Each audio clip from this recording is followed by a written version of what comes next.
Rais wa Marekani Bwana Donald Trump amesema kwamba Hamas wanatakiwa kuachia silaha ama ikiwezekana wapokonywe kwa nguvu. Rais huyo wa Marekani amesema na kuongeza kuwa amewasilisha mahitaji hayo kwa kundi hilo la wanamgambo.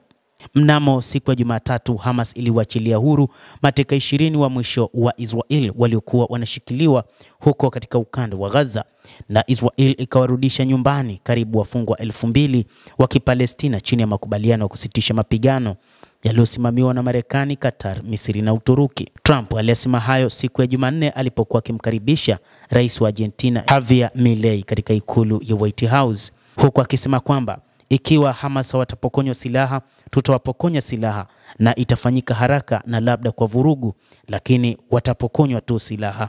Amemalizia kusema hivyo rais wa Marekani Donald Trump, akisema huku akijibu swali la mwandishi wa habari, lakini wataondoa silaha, unanielewa?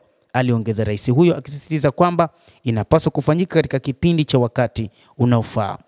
Trump alisema kuwa aliwasilisha ujumbe huu kwa Hamas ambayo ilikubali kupokonywa silaha kwa mujibu wa pendekezo lake la amani la pointi 20.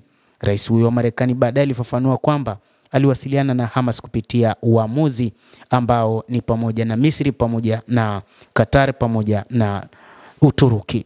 Maoni ya hapo awali ya Trump yameonyesha hata hivyo kwamba Hamas inaweza kuhifadhi uwepo mdogo huko Gaza kufuatia ripoti za mkutano wa moja kwa moja kati ya wajumbe wa White House na wapatanishi wa Hamas ambao uliashiria mijadala ya juu zaidi kuwahi kufanywa kati ya pande hizo mbili. Waziri wa mambo ya nje wa Urusi Sergei Lavrov alisema mapema wiki hii kwamba mpango wa amani wa Trump kwa Gaza ni jambo bora zaidi kwa sasa, lakini hausuluhishi kikamilifu mzozo wa Israel na Palestina. Alisisitiza kuwa wakati mpango huo unalenga zaidi Gaza, unarejelea tu uraia wa Palestina. Usuluhishi wa mwisho wa mzozo kati ya Israel na Palestina utahitaji kuundwa kwa taifa la Palestina na mhimili wa eneo la Palestina ndani ya mipaka ya mwaka 1967 kulingana na maazimio husika ya Baraza la Usalama la Umoja wa Mataifa. Lavrov alisema, akiongeza kuwa Moscow inasalia kujitolea kwa suluhisho la serikali mbili.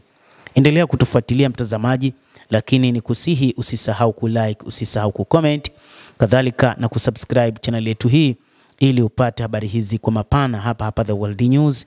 Mimi ni Adam Hussein, endelea kuwa nasi wakati wote, endelea kutufuatilia uweze kujua mengi yanayojiri duniani.